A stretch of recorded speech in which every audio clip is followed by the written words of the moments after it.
அடுத்த கேள்வி வந்து இப்ப விஜய் வந்து நீங்க சொன்ன மாதிரி ஒரு பெரிய கவர்ச்சி இருக்கு அவருக்கு இல்லையா? பெரிய கவர்ச்சி இருக்கு. அவரு ஒரு பெரிய சக்தியா வெளியே இப்ப ஒரு பிம்பமா தெரியுது. ஏன்னா எந்த ஒரு நடிகருமே இல்ல எந்த ஒரு கட்சியுமே புதுசா வர்றப்ப பிரம்மாண்டமா தெரியும். அது மக்கள்கிட்ட போறப்பதான் அதோட உண்மையான பலம் என்னன்னு தெரியும் இல்லையா? இப்ப நம்ம தமிழ் தேசம்ன்றது வந்து ஒரு 2009ல இருந்து ஆரம்பிச்சு ஒரு பல நெருக்கடிகளை சந்திச்சு இப்ப வந்துட்டு இருக்கு.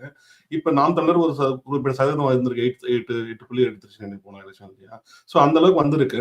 இப்ப சமீபத்துல பாத்தீங்கன்னா இப்ப நாம் தமிழருடைய எல்லா மெயினான சாட்டை துறைமுருகன், அப்புறம் இடுமாவன கார்த்தி, இவங்க எல்லாமே பேசுறதுலாம் வந்து முழுக்க முழுக்க வந்து விஜயை எதிர்த்துதான் அதிகமா அவங்களுடைய உரைகள்லாம் இருக்கு. வர போஸ்ட் மீம்ஸ் எல்லாமே பார்த்துமே முக்கால்வாசி அதுதான் இருக்கு. இது வந்து ஏன் வந்து நாம் தமிழர் வெஸ் விஜய்ன்ற மாதிரி கொண்டு போறாங்க? அது சரியான ஸ்ட்ராட்டஜி நீங்க நினைக்கிறீங்களா? இல்ல அது தேவையில்லாத அதுக்கு பின்னாடி நிறைய ரூமர்ஸும் இருக்கு. அது இவங்க வந்து திமுக இல்ல அதுதாங்க நான் என்ன சொல்றேன்னா, இந்த வதந்திகள், ரூமர்ஸ் அதை நம்ம பேச தேவையில்லை. அடிப்படை என்னன்னா, இப்ப நீங்க கேக்குறீங்க, நீங்க ஒரு பொதுவான நபர், நான் ஒரு பொதுவான நபர். நம்ம எல்லாருக்குமே இந்த ஒரு ஏன் தேவையில்லாம இப்ப நீங்க விஜயை வந்து நம்ம எதிர்க்கிறோம் அப்படின்னா எதிர்க்கலாம், தப்பே கிடையாது. நம்ம வந்து எதிர்க்கப்படக்கூடாதுன்னு நம்ம சொல்லல. அந்த எதிர்க்கிற தன்மை அப்படிங்கிறது ஒண்ணு இருக்கு. என்ன எதிர்க்கிற தன்மை அப்படின்னா, நம்ம இனத்தை படுகொலை செய்தது திமுக, அந்த படுகொலைக்கு துணை போனது திமுக. காங்கிரஸ் வந்து நம்ம இனத்துல குழந்தைகளும் பெண்களும் துடிக்க துடிக்க ரணத்தை அனுபவிக்கும் போது சிரிச்சுக்கிட்டு உட்காந்துருந்த கூட்டம் தான், பதவிக்காக அலைஞ்ச கூட்டம் தான் இது. இப்ப ரெண்டாவது, நம்மளுடைய மண் வளங்கள், நீர்நிலைகள், காட்டு வளங்கள், நில வளங்கள் எல்லாத்தையும் சுரண்டுறாங்க. அது போக தமிழர்களுடைய உழைப்பை சுரண்ட விதமாக நிறைய ஊழல்கள் இதெல்லாம் நடந்தது. இதெல்லாம் செய்யறது யாரு? திராவிட இயக்கங்கள் செஞ்சுட்டாங்க. இவங்க மேல நமக்கு இருக்கக்கூடிய கோபம்ங்கிறது ரொம்ப ஸ்ட்ராங்கா இருக்கும். விஜய்ங்கிறவர் ஒரு நடிகர், அவருக்கு அரசியல் தெரியாது, அது நமக்கு நல்லா தெரியும். அவருக்கு கருத்தியல் கிடையாது, அவருக்கு கொள்கை கிடையாது, இதெல்லாம் நமக்கும் நல்லா தெரியும். சரி, எதுவுமே தெரியாத நீங்க இப்படியே வச்சுக்கோங்களேன், விஜய் ஒரு லூசுன்னே வச்சுக்கோங்க. விஜய் ஒரு லூசு, விஜய் ஒரு முட்டாள், விஜய் ஒரு தற்குறி, இப்படியே வச்சுக்கோங்க. இந்த தற்குறியையும் இந்த லூசையும் இந்த முட்டாளையும் எதிர்க்கிறதுக்கு நம்ம முழு ஆற்றலை செலவு பண்ணணுமாங்கிறதுதான் கேள்வி. எதிரி இருக்கிறான், ரொம்ப வலுவான எதிரி இருக்கிறாங்க, அதிகாரமும் அவங்க கிட்ட இருக்கு. விஜய் கிட்ட அதிகாரம்லாம் கிடையாது. ஏதோ ஒரு சின்ன இளைஞர்கள் கூட்டம் கொஞ்சம் பேர் வந்துட்டு டிவிக்கேன்னு கத்துறான்னு நீங்களே தான் சொல்றீங்க. கூட்டத்தை கூட்டுறது ஒரு பெரிய விஷயம் இல்லைன்னு நீங்களும் சொல்றீங்க. அப்புறம் எதுக்கு விஜய் வந்து இப்ப மெயின் போக்கஸ்ல வராது? இப்ப மெயின் போக்கஸ் நாங்க பண்ணலே நீங்க சொல்லலாம், ஆனா வெளியில இருந்து பாக்குற எல்லாருக்குமே அவர் மெயின் போக்கஸா நீங்க பண்ற மாதிரி தான் எல்லாருக்கும் படுது. அப்ப ஏதோ ஒண்ணு உங்க தரப்புல நீங்க நாங்க போக்கஸ் பண்ணல, ஆனா போக்கஸ் ஆற மாதிரி தோற்றம் வருது அப்படின்னா அந்த தோற்றத்தை மாத்திக்குவோம். ஏன்னா இப்போ ஒரு தப்பான ஒரு தோற்றம் வருது இல்ல, அந்த தோற்றத்தை சரி செஞ்சுக்கோங்க, பிரச்சனை முடிஞ்சது. யாரும் இது விமர்சனம் நாங்க ஏன் வந்து நீங்க விஜய் வந்து அதிகமா அடிக்கிறது வந்து நமக்கு நெகட்டிவா போகும் அப்படின்னு நாங்க நினைக்கிறோம் அப்படின்னா, இங்க பேசிக்கா சில விஷயங்கள் பாரு. நமக்கு சில படிநிலைகள் இருக்கு. First priority, second priority, third priority. எப்பவுமே எந்த ஒரு களத்துல ஒரு அரசியல் செஞ்சாலும் நமக்கு first priority, second priority, third priority. அந்த அடிப்படையில ஒட்டுமொத்த தமிழ்நாட்டில் இருக்க தமிழ் தேசியவாதிகளுக்கும் டிஎம்கே இது வந்து டிஎம்கே ஆட்சி அதிகாரத்துக்கு வருவதற்கு முன்பு நாம் தமிழருக்கும் இதே ப்ரையாரிட்டி தான் இருந்துச்சு. ஆரம்பத்துல நாம் தமிழர் கட்சி உருவான காலகட்டத்துல நாம் தமிழருக்கும் அதே ப்ரையாரிட்டி தான் இருந்துச்சு. காங்கிரஸையும் திமுகவையும் ஒருபோதும் அதிகாரத்துல அமர வைக்க கூடாதுங்கிறதுதான் ஒரு ஒரு ரொம்ப ஸ்ட்ராங்கான ஒரு பாயிண்டா அவங்க வச்சு அரசியல் பண்ணது. இப்ப அதுக்கு எடுத்துக்காட்டோட சொல்லணும் அப்படின்னு பாத்தீங்கன்னா 2011 அப்பவே இவங்க என்ன பண்றாங்க, அந்த எலெக்ஷன்ல வந்து திமுக எப்படியாவது நம்ம வந்து ஜெயிக்க வைக்க கூடாது அப்படிங்கிறதுக்காக காங்கிரஸ் போட்டியிட்ட தொகுதிகள்லயா போய் இரட்டலைக்கு ஆதரவாக பிரச்சாரத்தை மேற்கொண்டவர்கள் நாம் தமிழர் கட்சிக்காரர்கள். அதுல முக்கியமா நாம் தமிழர் கட்சியோட தலைமை ஒருங்கிணைப்பாளர் சீமான் அவர்கள் போய் பேசினாரு. அன்னைக்கு அவருக்கு இருந்த ஒரு நியாய போக்கு என்ன அப்படின்னா, திமுக அதிகாரத்துல இருக்கக்கூடாது அப்படிங்கிறது அவருடைய புரிதல். இன்னைக்கு அந்த புரிதல் இருந்து அவர் மாறி இருக்கிறாரா, விலகி இருக்கிறாரா? இவ்வளவுதான் கேள்வி. இன்னைக்கு நான் என்ன போடுற நபர்கள் என்ன பண்ணோம், ஃபர்ஸ்ட் ப்ரையாரிட்டி திமுகவை அதிகாரத்துல இருந்து இறக்கணும், இது ஃபர்ஸ்ட் ப்ரையாரிட்டி. இந்த ஃபர்ஸ்ட் ப்ரையாரிட்டிய இன்னைக்கு சீமான் அவர்கள் செகண்ட் ப்ரையாரிட்டியாவோ இல்ல தேர்ட் ப்ரையாரிட்டியாவோ மாத்திக்கிட்டாராங்கிறது தான் ஒரு கேள்வியா நாங்க வைக்கிறோம். ஏன்னா எங்களோட ஃபர்ஸ்ட் ப்ரையாரிட்டின்னு நாங்க வரும் பொழுது இங்க வாக்கு உடைய அது திமுக சாதகமா இருக்குங்கிறத மறுக்க முடியாது. புரியுதுங்களா? அப்ப விஜய் வந்து நான் என்ன நினைச்சேன், விஜய் வர்றதுக்கு முன்னாடியே நாம் தமிழர் பயங்கரமா ஆதரவு தெரிவிச்சு. நான் அப்பவே என்ன சொன்னேன்னா, விஜய் தரப்புல இருந்து எதுவுமே அனௌன்ஸ்மெண்ட் வரல. நீங்க வந்து தம்பி அவரு வந்து கண்டிப்பா ஒரு ஒரு படி மேல எல்லாம் போய் அவங்க என்ன சொல்ல ஆரம்பிச்சிட்டாங்கன்னா, விஜய் அவருக்கு என்ன கருத்து, எனக்கு எதிராவே பேசினாலும் அவனுக்கு நான் ஆதரவு கொடுப்பேன் அப்படின்லாம் பேசியிருக்காரு. அவர் பேசியிருக்காரு. எனக்கு எதிரான அரசியலே பேசினாலும் ஆதரவு கொடுப்பேன் அப்படின்னு பேசுறாரு. அந்த அளவுக்கு விஜய்க்காக சீமான் அவர்கள் இறங்கி ஆதரவு கொடுக்க வேண்டிய அவசியம் அவருக்கு அன்னைக்கு இல்ல. அதை நாங்க சொன்னோம், பொதுத்தளத்துல பதிவு பண்ணோம். அவங்க தரப்புல இருந்து எந்த வித அனௌன்ஸ்மெண்ட் நான் என்ன பாருங்க, நாம் தமிழர் சைட்ல இருந்து அனௌன்ஸ் பண்றாங்க. என்ன சொல்றாங்கன்னா, பேசுறாங்க, விஜய் அவர்கள் மாநாடு போடும்போது அதுல சீஃப் கெஸ்டா சீமான் போய் கலந்துக்குவாரு அப்படின்னு சொல்லி பேசுறாங்க. இதை யார் ஆக்சுவலா இது இப்படி ஒரு பிளான் பண்ணியே இருக்கட்டும், ரெண்டு தரப்புலயும் உட்காந்து பிளானே பண்ணிருக்காங்கன்னே வச்சுக்கோமே, இதை யார் ரிவீல் பண்ணணும்? முதல்ல மாநாடு நடத்துறவங்க தான் ரிவீல் பண்ணணும். விஜய் ரிவீல் பண்ணணும். விஜய் வந்து கண்டிப்பா அண்ணன் சீமானை நான் கூப்பிடுறேன் அப்படின்னு சொல்லணும். இல்ல விஜய் தரப்பு கட்சியில இருந்து யாராவது ஒருத்தவங்க சொல்லணும். அப்படியே சொன்னாலும் கூட இவர் தரப்புல இருந்து ஆமாங்க பேசி இருக்கிறாங்க, அது வந்து அப்படி நடக்கும்போது நம்ம கண்டிப்பா பார்ப்போம் அப்படின்னு சொல்லிட்டு அந்த ஒரு நியூட்ரல் ஸ்டாண்டை தான் விஜய் அவர்கள் கொள்கை, கோட்பாடு, கருத்து எல்லாம் வெளிப்படுத்தாமல் இருக்கும் பொழுது சீமான் அவர்கள் எடுத்திருக்க வேண்டும்.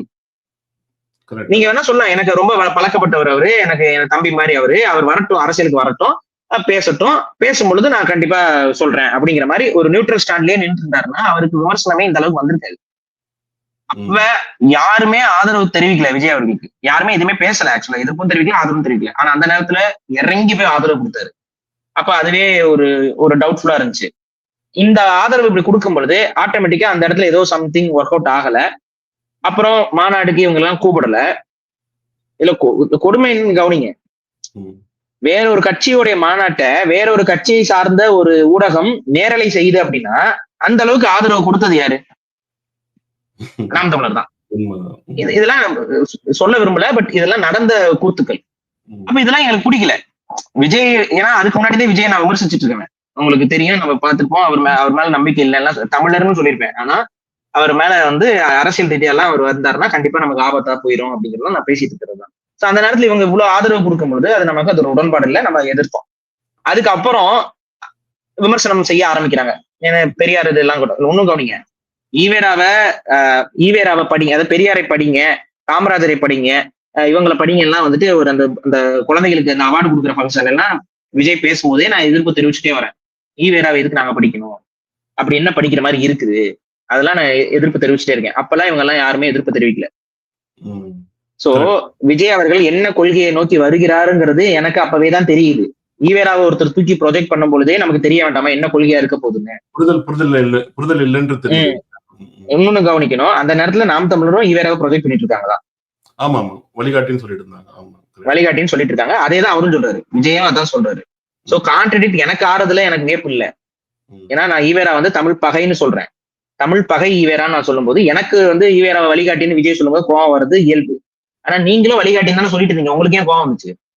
அப்ப இந்த கோபம்ங்கிறது ஈவேரா மேல இல்ல, மாறாக விஜய் மேல. சோ விஜய் வந்து இவங்களுடைய கண்டிஷன்ஸ்க்கோ டேர்ம்ஸ்க்கோ ஏதோத்துக்கு ஒத்துக்கலைங்கிறது தெரிய வரும்போது இவங்களுக்கு ஒரு பிட்ரேலா ஃபீல் ஆகுது. ஆட்டோமேட்டிக்கா எதிர்ப்பு தெரிவிக்கிறாங்க. எப்படி எதிர்ப்பு தெரிவிக்கிறது? பர்சனல் இஷ்யூஸ்ல கொண்டு போய் எதிர்ப்பு தெரிவிக்க வேண்டாம்னு சொல்லிட்டு அவங்க என்ன பண்றாங்க, கொள்கை கோட்பாடுன்னு எடுக்கிறீங்க. சரி, சம்திங் ஏதோ ஒன்று எதிர்ப்பு தெரிவிச்சிட்டீங்க, அவரோட கொள்கையை ஒத்து வரலைங்க, அதனால எங்களோட ஆதரவை நாங்க வாபஸ் வாங்குறோம்னு சொல்லிட்டு நீங்க கடந்து உங்க வேலையை பார்த்துட்டு இருந்தீங்கனாலும் இந்த இடத்துக்கு வந்திருக்க மாட்டீங்க. ஆனா அடுத்து என்ன ஆகுதுன்னு பாத்தீங்கன்னா, விஜயோட ஒவ்வொரு நடவடிக்கைக்கும் இங்க எதிர்ப்பு தெரிவிக்க ஆரம்பிக்கிறாங்க. விஜய் அவர் கட்சியில மாநாட்டுல எதை வச்சா உங்களுக்கு என்ன? அவரோட கொள்கை கோட்பாடுன்னு ஈவேரா வச்சா உங்களுக்கு என்ன, இவங்க வேலுநாச்சியாரை வச்சா உங்களுக்கு என்ன? இதெல்லாம் தேவையில்லை. ஆனா எல்லாத்தையும் விமர்சனம் பண்ண ஆரம்பிச்சாங்க. நீங்க அந்த விமர்சனத்தை வந்து பொதுமக்கள் பண்ணலாம், என்ன மாதிரியான பொதுவா இருக்க நபர்கள் பண்ணலாம். ஆனா இன்னொரு கட்சி பண்ணணும்னு அவசியம் இல்லை.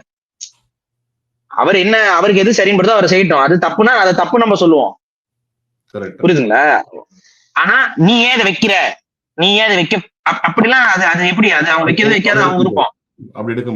இதை ஏன் வைக்கிற அப்படின்னா அந்த ஸ்டாண்ட் நம்ம எடுக்க முடியாது. ஏன்னா விஜய் வந்து தான் இந்த கொள்கையை சார்ந்தவன் சொல்லிப்ப விஜய் வந்து நான் தமிழ் தேசிய கொள்கையை சார்ந்தவன் அப்படின்னு சொல்லிவிட்டு ஈவேரா சிலையை எடுத்துட்டு வரும் பொழுது நம்ம என்ன சொல்லலாம், எதிர்க்கலாம், கேள்வியை கேட்கலாம். எப்படி தமிழ் தேசியத்துக்கும் ஈவேராக்கு என்ன தொடர்பு, நீ எப்படி தூக்கிட்டு வர்ற, இந்த விமர்சனம்ங்கிறது சரியா இருக்கும். ஆனா இப்ப வரைக்குமே விஜய் வந்து தன்னை திராவிடம்னு சொல்லிக்கல, தமிழ் தேசியம்னு சொல்லிக்கல, கொள்கையே சொல்லல. கரெக்ட். உண்மைதான், உண்மைதான். எல்லாருடைய போட்டோவும் வந்துச்சு இல்லையா? எல்லாரோட புகைப்படம். சம்மதி இப்ப பாருங்க அந்த மாதிரி சொல்லாதனாலதான் எம்ஜிஆர் போட்டோ உள்ள வந்துருச்சு, அண்ணாதுரை போட்டோ உள்ள வந்துருச்சு, ஜெயலலிதா போட்டோ உள்ள வந்துருச்சு, செங்கோட்டையன் கூட ஜெயலலிதா போட்டோவும் சேர்ந்து வந்துருச்சு. அப்ப உண்மைதான். விஜயை பொறுத்த வரைக்கும் எந்த கொள்கை கோட்பாடும் கிடையாது. அவரை பொறுத்த வரைக்கும் என்ன பண்றாப்லன்னா ஃபேஸ் வேல்யூ, தனக்கு ஒரு ஃபேஸ் வேல்யூ இருக்கு, ஒரு இளைஞர் கூட்டம் இருக்கு, அதை வாக்கா மாத்த முடியும்னு அவர் நம்புறாரு, அவ்வளவுதான். உண்மை. இப்ப விஜய் வந்து இந்துத்துவத்தை கையில எடுத்தாலும் அவருக்கு வர வாக்கு மாறாது. அதே விஜய் வந்து வேற ஏதோ ஒரு விஷயத்த கையில எடுத்தாலும் அவருக்கு வர வாக்கு மாறாது. ஏன்னா அவர் முழுக்க முழுக்க நம்பி போறது கருத்தியல், கொள்கை, கோட்பாடெல்லாம் கிடையாது. உண்மை. தனக்கான ஆடியன்ஸ் என்னவா இருக்காங்க, அவங்களுக்கு எது ஃபேவரான அரசியல்னு எடுத்துட்டு போறாரு. புரியுது. இதுல இப்ப புரியுதுங்களா? இந்த இடத்துலதான் நாம் தமிழர் ஓவர் டூ பண்ணிட்டாங்க. ம், ம். ஆதரவையும் ஓவர் டூ பண்றாங்க. அதிகமான ஆதரவு கொடுத்தாங்க. எதிர்ப்புன்னு வரும்போதும் நான் தான் எதிர்க்கிறேன் பாருன்னு சொல்லிட்டு அளவுக்கு அதிகமான எதிர்ப்புகளை எதிர்க்க ஆரம்பிச்சிட்டாங்க. அப்ப இதுதான் வந்து இவங்களுக்கு இன்னைக்கு ஒரு நெகட்டிவ் சைடு வருவதற்கு, நீங்க சொன்னீங்களே சில வதந்திகள் வர ஆரம்பிக்குதுன்னு, அதுக்கு காரணமா அமைஞ்சிருச்சு. இனிமே நான் என்ன சொல்றேன், இனிமேதான் அதை மாற்றிக்கொள்ளுங்கள் தான் நம்ம சொல்றோம். நம்ம இது மாதிரி சொல்றதே வந்து இப்ப நீங்க பாத்தீங்கன்னா இந்த கேள்வி ஒண்ணு வந்து பாருங்க. நம்ம இது மாதிரி நம்ம பேசுறதே, விமர்சனம் வைக்கிறதே வந்து நம்ம ஏதோ பின்னாடி இழுத்து போறோம் தமிழ் தேசியத்தின்ற மாதிரி கருத்துக்கள்லாம் வைக்கிறாங்க. இப்ப நாம் தமிழர் சரி நாங்க விமர்சனமே செய்யல, சரி விமர்சனம் செய்யல, சொல்லுங்க என்ன பண்ணலாம்னு அவங்க கிட்ட கேளுங்க. என்ன சொல்லணும்? புகழ் மட்டும் பாடணுமா? சொல்லுங்க, தெரிஞ்சுக்கிறேன். அதுக்கு அப்படின்னா நம்ம எதுக்கு எல்லாம் பேசிக்கிட்டு ஆளுக்கு ஒரு கையில ஒரு சால்ரா வச்சுட்டு சஞ்சக்கு அடிச்சுட்டே போலாமே எல்லாரும். இது ஒரு இதுல இது இந்த மாதிரியான விமர்சனங்கள், இந்த மாதிரியான புரிதல் வந்து தாழ்வு மனப்பான்மையோட புரிதல். அதை முதல்ல தமிழர்கள் உணரணும். தாழ்வு மனப்பான்மையோட வெளிப்பாடு. இப்ப இதே மாதிரிதான் யார் பேசிட்டு இருந்தா தெரியுமா? கலைஞர் கருணாநிதிய தமிழர்களை எதிர்த்து கேள்வி கேட்டுட்டு இருக்கும்போது பேசிட்டு இருந்தாங்க ஒரு குரூப். இப்படித்தான் பேசிட்டு இருந்தாங்க. இப்படி பேசும்போது என்ன ஆகும்னா, அவங்க செய்யற தவிர அவங்க திருத்தர வேண்டிய இடத்துக்கு நீங்க அழுத்தம் கொடுக்கல. நான் கேக்குறேன், ஈவேராவை வந்து வழிகாட்டின்னு சீமான் சொல்லிட்டு இருந்தாரு. நான் சேர்ந்து சால்ரா அடிச்சிருந்தேன்னா இன்னைக்கு மாறி இருக்குமா? இது சொல்லுங்க. தமிழ் தேசியவாதிகள் அவர் சொல்றதுலாம் சரிதாங்க, அவர் ஐயா அவர் சொல்றதாங்க கரெக்ட், அண்ணனே சொல்லிட்டாருங்க அப்படின்னு உட்காந்து பேசிக்கிட்டு இருந்தோம்னா இன்னைக்கு அவர் என்ன பண்ணிட்டு இருந்திருப்பாரு? இன்னைக்கு ஈவேரா எதிர்ப்பு வந்திருக்குமா? இதுக்கு மட்டும் பதில் சொல்லுங்க. உண்மைதான். நீங்க சொல்றது உண்மைதான். அப்ப நீங்க சொல்றது தப்புன்னு அந்த இடத்துல பேசி ஆகணும்ல. இன்னைக்கு நான் சொல்றேன், குடிதான் தமிழரை அடையாளப்படுத்தும் சொல்றேன். இன்னைக்கு அதை ஏற்குறீங்களா? நாம் தமிழர் ஏற்குதா? ஏற்கல இல்ல. ஆனா சொல்லித்தான் ஆகணும். நான் சொல்லாம நீங்க சொல்றதாங்க கரெக்ட் அப்படின்னு இருந்தா தமிழ் தேசியம் அமையாது. இந்த LGBT ஓரின சேர்க்கைக்கு போட்டு அடி அடிச்சுக்கிட்டு இருந்தேன். நாம் தமிழர் பொறுப்பாளர்கள் தான் பேசினாங்க. இன்னைக்கு சீமான் அவர்கள் நம்ம ஸ்டாண்ட்ல பேசுறாரு. வேற வழி இல்லை எங்களுக்கு. இவ்வளவுதான். நீங்க வந்து இவங்க என்ன நினைக்கிறாங்கன்னா அவ்வளவுதான் செய்ய முடியும். திட்டு வாங்கிட்டு நம்ம செஞ்சுட்டே இருக்கணுமா? அப்படிதான். இது என்னன்னா, இது சீமானுக்காக சொல்லப்படுறதுன்னு ஏன் புரிஞ்சுக்கிறீங்க? எனக்கு அதான் புரியல. நாளைக்கு நான் ஈவேராவை தூக்குனா நீங்க ஏத்துக்குவீங்களா? இல்ல அப்படிதான் பாக்குறாங்க இல்லையா? இப்ப நாளைக்கே நான் வந்து ஈவேரா தான் வழிகாட்டின்னு சொன்னா எல்லாரும் ஏத்துக்க போறீங்களா? ஏன்? அததான் நான் சொல்றேன். இது ஒரு புரிதலை ஏற்படுத்துறது. சரி எது தவறு எதுங்கிறத நீங்க பிரிச்சு வைக்கிறது. இப்ப அம்பேத்கரை வந்து சீமான் ஏத்துக்கிறாரு, நாம் தமிழர் ஏற்குது. நான் எதிர்க்கிறேன். நான் இப்ப எதிர்த்துட்டு இருக்கேன்ல, அம்பேத்கரை வந்து நான் வந்து வழிகாட்டியெல்லாம் ஏற்கக்கூடாது, அவரை வந்து தமிழ் தேசிய அரசியலுக்குள்ள கொண்டே வரக்கூடாதுன்னு நான் சொல்லிட்டு இருக்கேன். இப்ப நாம் தமிழர் சொல்லுமா?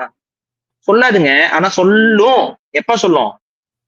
இப்ப இந்த புரிதலை நான் ஏற்படுத்தி உங்க எல்லாருக்கும் அந்த புரிதல் வந்ததுக்கு அப்புறம் அவங்க ஓகே, என்னுடைய கடமையை நான் செஞ்சிட்டு இருக்கேன். உங்களுக்கு விமர்சிக்க வேண்டாம், புகழ் தான் பாடணும்னா தாராளமா பாடிக்கொள்ளுங்க. அதை நான் தடுக்கிறேனா? நீங்க யாரும் புகழ் பாடாதீங்கன்னு நான் வந்து சொல்றேன்னா? நான் விமர்சிக்க கூடாதுன்னு நீங்க ஏன் வந்து சொல்றீங்க? உனக்கு பார்க்க பிடிக்கலன்னா பார்க்காம கிளம்பி போயிரு. நான் இல்ல எல்லாரும் கட்டி போட்டு வந்து உட்காந்து என்னுடைய காணொலிகளை பார்த்து நீங்கள் வந்து எனக்கு எது சரின்னு படுதோ அதை நான் செய்யணும். அதுதான் எனக்கு வந்து மென்டல் பீஸ். இது தப்புனா தப்புன்னு நான் சுட்டி காட்டினா தான் என்னோட அரசியல் நான் சரியா செய்யறேங்கிற ஒரு நம்பிக்கை எனக்கு இருக்கு. அது உங்களுக்கு இல்ல அப்படின்னா விட்டுருங்க.